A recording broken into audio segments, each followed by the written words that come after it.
The dust settled around the small ranch house as another scorching day came to an end in the Texas plains. Sarah Chen stood by the kitchen window, her delicate hands gripping the windowsill as she watched the sun paint the sky in shades of orange and purple. The beauty of the sunset couldn't ease the heaviness in her heart. She had been living on the Whitman Ranch for 8 months now, ever since Jacob found her collapsed by the roadside during that terrible winter storm. Sarah had been running then, fleeing from a life that had become unbearable in San Francisco's Chinatown. Her arranged marriage to a cruel merchant had ended when she discovered his involvement with dangerous criminals. With nowhere else to go and no family to turn to, she had taken what little money she had and headed west, hoping to disappear into the vast American frontier. But the harsh winter and her inexperience with frontier life had nearly killed her. Jacob Whitman was different from any man she had ever known. When he found her that night, half frozen and delirious with fever, he didn't hesitate to bring her to his home. He nursed her back to health with the gentle patience of someone who understood suffering. The rugged rancher had lost his wife 3 years earlier to tuberculosis, and his teenage daughter Emma had been struggling to manage the household duties while attending the small local school. During those first weeks of recovery, Sarah had been terrified. She spoke broken English and knew nothing about ranch life. Her appearance alone made her stand out dramatically in the small frontier town of Cedar Ridge. The few Chinese workers in the area were all men who worked on the railroad, and they kept to themselves. A Chinese woman living with a white rancher was something the townspeople had never encountered. Jacob never made her feel like a burden. Instead, he seemed genuinely interested in learning about her culture and background. He asked respectful questions about her life in China before coming to America, and he listened with real attention when she shared stories of her childhood in Guangzhou. Sarah found herself slowly opening up to this kind man who treated her with a dignity she had rarely experienced since arriving in America. Emma, Jacob's 15-year-old daughter, had been suspicious at first. The girl had been protective of her father since her mother's death and wasn't sure what to make of this mysterious woman who had suddenly appeared in their lives. But Sarah's gentle nature and her skill with cooking and household management soon won Emma over. Sarah taught the girl how to prepare Chinese dishes using ingredients they could find locally, and she helped Emma with her studies, particularly mathematics, which Sarah had learned well during her education in China. As spring arrived, Sarah found herself settling into a routine that felt more like home than anywhere she had lived since leaving China. She rose early to prepare breakfast for Jacob and Emma, managed the vegetable garden behind the house, and helped with various ranch duties that didn't require heavy physical labor. Her skills with herbs and traditional medicine proved valuable when treating minor injuries and illnesses that were common on the ranch. The problems began when Sarah started accompanying Jacob and Emma to town for supplies. The stares and whispers followed them everywhere. Some townspeople were merely curious about the exotic woman, but others were openly hostile. Mrs. Peterson, who ran the general store with her husband, made pointed comments about appropriate living arrangements and the moral standards of the community. The local preacher, Reverend Mills, had even visited the ranch to express his concerns about the situation. Jacob defended Sarah fiercely whenever anyone questioned her presence in his home. He made it clear that she was a valued member of their household and that anyone who had a problem with that could take their business elsewhere. But Sarah could see the toll these confrontations were taking on him.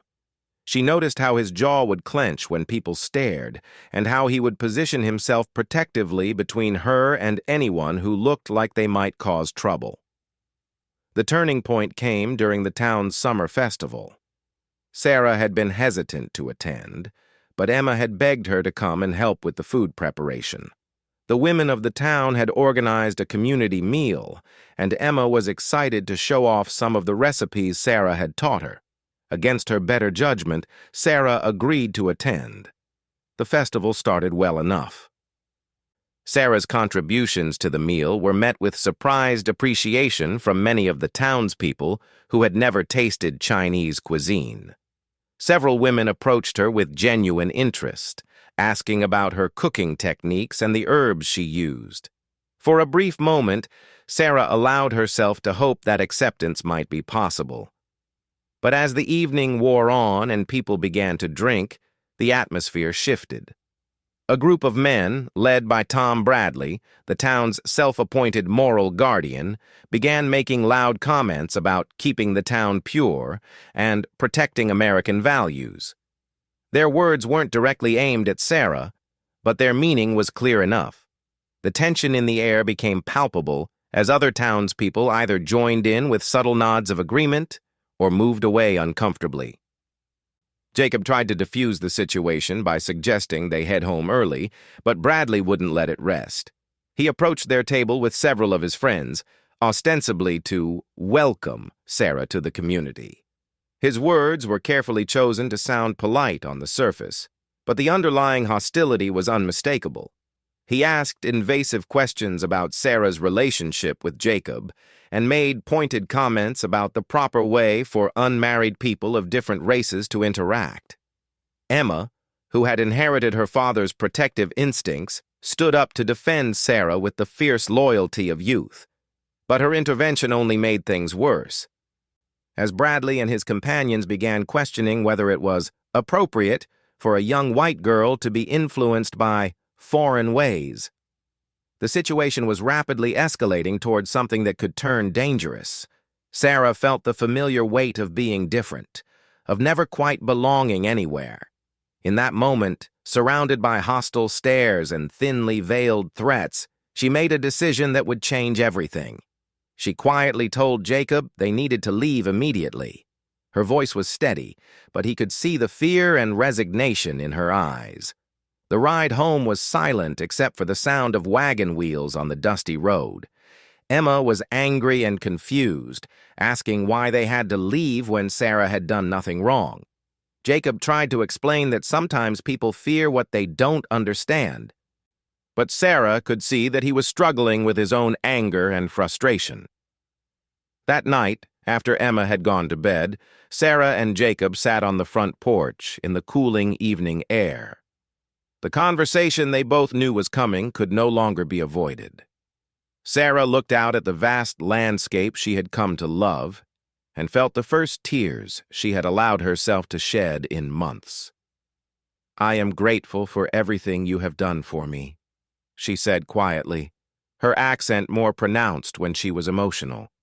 "You saved my life, and you gave me a home when I had nowhere else to go. But I cannot stay here and watch as my presence brings trouble to you and Emma." Jacob started to protest, but Sarah raised her hand gently to stop him. "You have been kinder to me than anyone since I came to America. But I see what happens when we go to town. I see how people look at us, how they talk. Emma should not have to defend me to her friends and neighbors. She should not have to choose between her community and her loyalty to me." "Emma loves you," Jacob said firmly. "You've become like a mother to her, and the people in town will come around once they get to know you better." Sarah shook her head sadly. "Some people will never accept me. No matter how long I stay or how hard I try to fit in, I am always going to be the Chinese woman who lives with the white rancher. That will never change, and the longer I stay, the harder it will become for both of you." The weight of her words settled between them in the quiet night air. Jacob knew she wasn't wrong about the challenges they faced, but he also knew that her leaving wouldn't solve anything. It would only mean that fear and prejudice had won, and that thought was unbearable to him. As they sat in silence, both lost in their own thoughts, Sarah began to formulate a plan that she believed would be best for everyone. She would leave quietly, without drama or confrontation.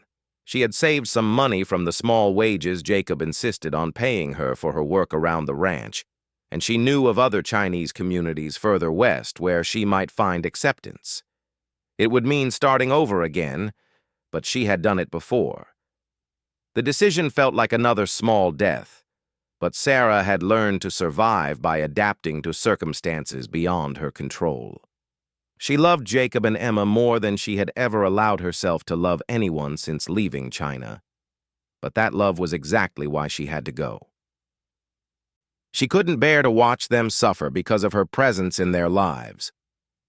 The next morning brought an unusual tension to the Whitman household. Sarah moved through her daily routines with mechanical precision, but Jacob noticed the subtle changes in her behavior. She avoided making eye contact during breakfast, and her usually cheerful conversations with Emma were replaced by gentle but distant responses. Emma sensed something was wrong, but couldn't quite put her finger on what had changed. Jacob tried to carry on as normal, but his mind kept returning to their conversation from the night before.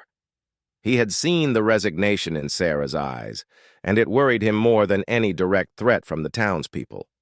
He knew that look. It was the same expression his wife had worn during her final weeks, when she had already begun the process of letting go of life.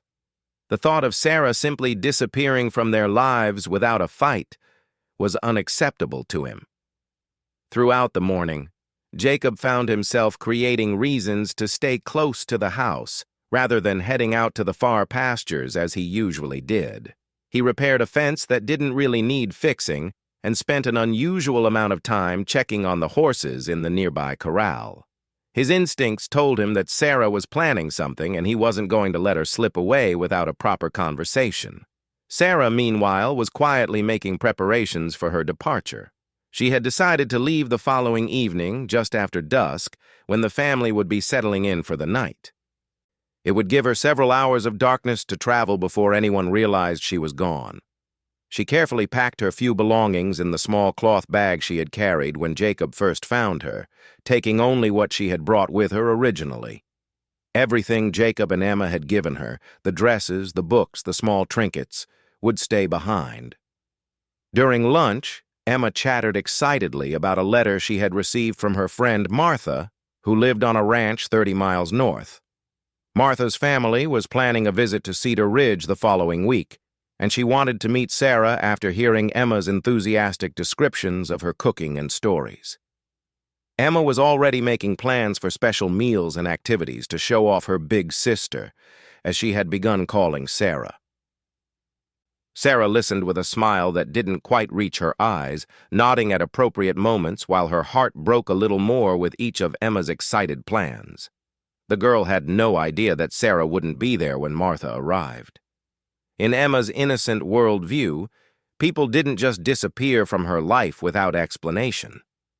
Her mother's death had been a devastating blow, but at least there had been a funeral, a sense of closure.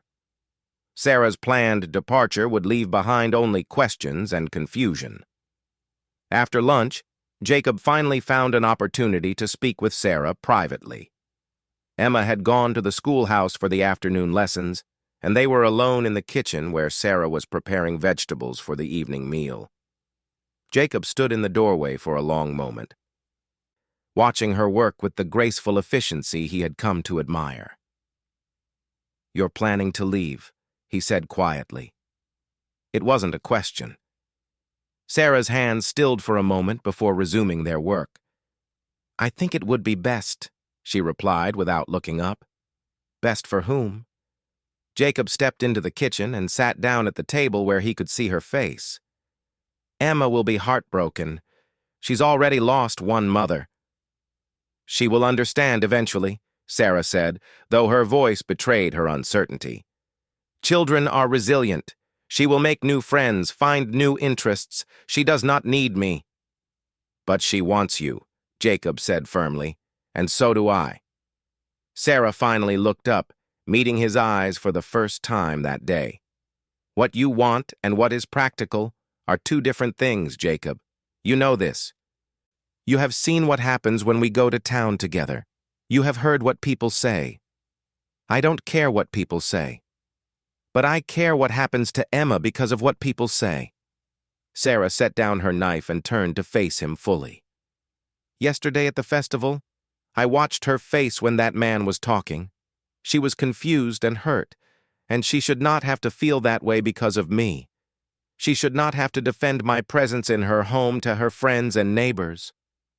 Jacob was quiet for a moment, considering her words. He couldn't deny that Emma had been affected by the tension in town, though he had tried to shield her from the worst of it. "Emma is stronger than you think," he said eventually. "And she's old enough to understand that some people are just ignorant." "She should not have to be strong about this," Sarah replied. "She is 15 years old. She should be worrying about her studies and her friends, not about whether her family is accepted by the community." Jacob stood up and began pacing the small kitchen. "So your solution is to just disappear? To leave her wondering what she did wrong? Why you didn't say goodbye?" Sarah winced at his words. She had been trying to convince herself that a quiet departure would be easier for everyone, but Jacob was forcing her to confront the reality of how Emma would interpret her absence. "I could write a letter," she said uncertainly. "A letter?" Jacob stopped pacing and stared at her. "Sarah, that girl loves you like a daughter loves a mother. She talks about you constantly. Plans her days around spending time with you. You think a letter is going to explain why you abandoned her?" The word abandoned hit Sarah like a physical blow. She had been thinking of her departure as a sacrifice for their well-being. But Jacob was right.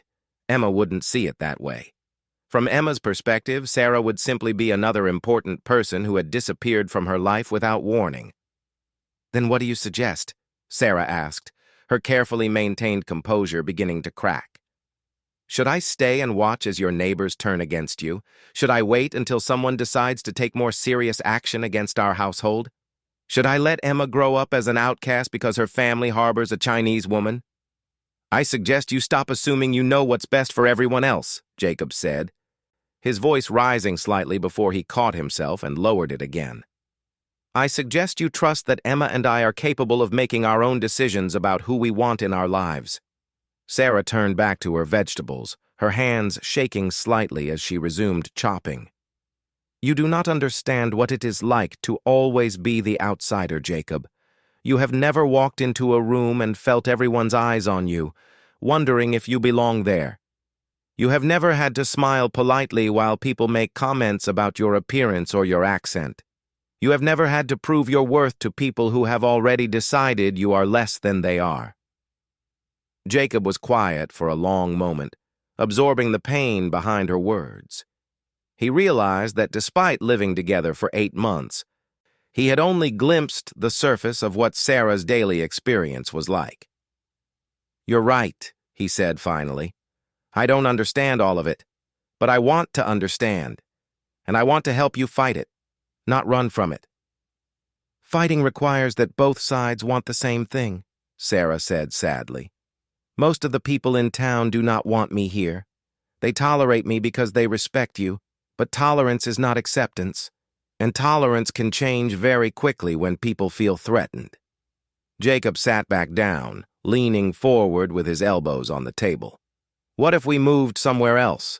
There are bigger towns further east, places where people are more accustomed to diversity." Sarah looked at him with surprise. "You would leave your ranch? This land has been in your family for 2 generations. "Land can be replaced," Jacob said without hesitation. "People can't." For the first time since their conversation began, Sarah felt a flicker of hope, but it was quickly extinguished by practical concerns. "Running away together would only create more problems," she said. "People would assume we were involved in an improper relationship. That would make things even more difficult for Emma."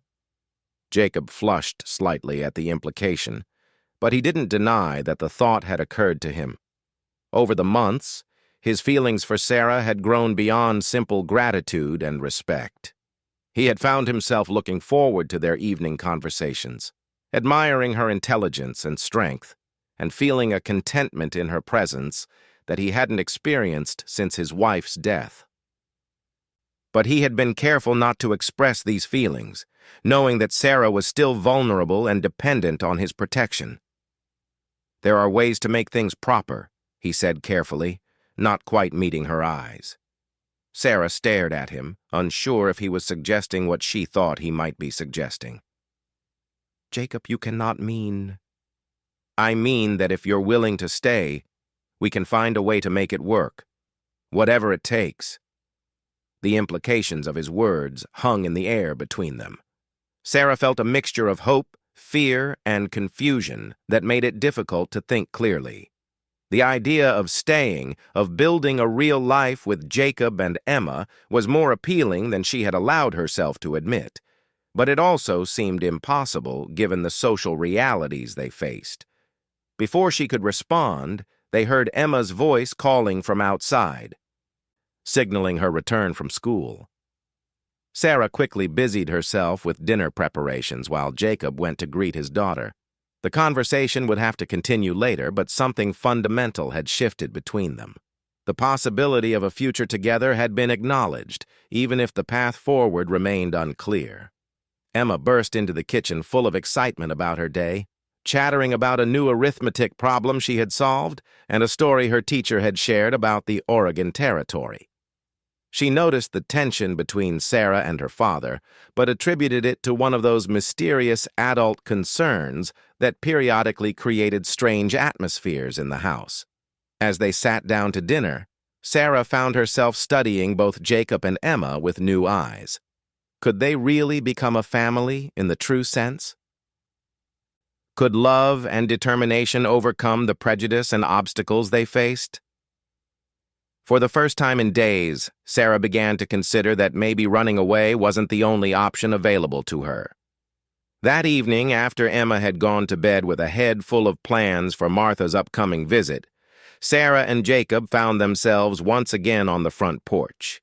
The air was cooler than it had been in weeks, carrying the first hint that summer was beginning to give way to autumn. Sarah wrapped a shawl around her shoulders and settled into the rocking chair that had become her usual spot during their nightly conversations. Jacob sat on the porch steps, leaning back against the post, his position allowing him to watch Sarah's face in the soft light that spilled through the kitchen window. The conversation from earlier hung between them, unfinished and heavy with possibility.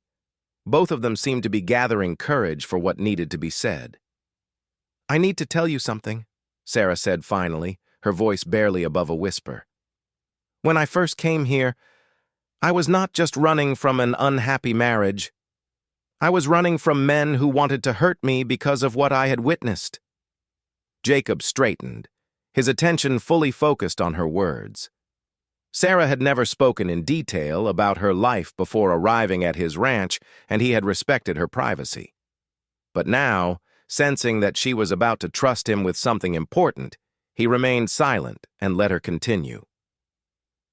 "My husband was involved with men who brought Chinese workers to America under false promises," Sarah continued, her hands gripping the arms of the rocking chair. "These workers were treated no better than slaves, forced to work in dangerous conditions for almost no pay. When they tried to leave or demand better treatment, they were threatened or worse. I discovered documents in my husband's study that proved his involvement in this business." Jacob felt a chill that had nothing to do with the evening air. "What happened when you found out?" "I made the mistake of confronting him," Sarah said, her voice growing stronger as she shared the burden she had carried alone for so long. "I told him I would go to the authorities if he did not end his involvement immediately. He laughed at me and said no one would believe a Chinese woman over respected businessmen, but his partners were not willing to take that risk." Sarah paused, gathering herself before continuing with the most difficult part of her story. "They came to our house one night while my husband was away on business.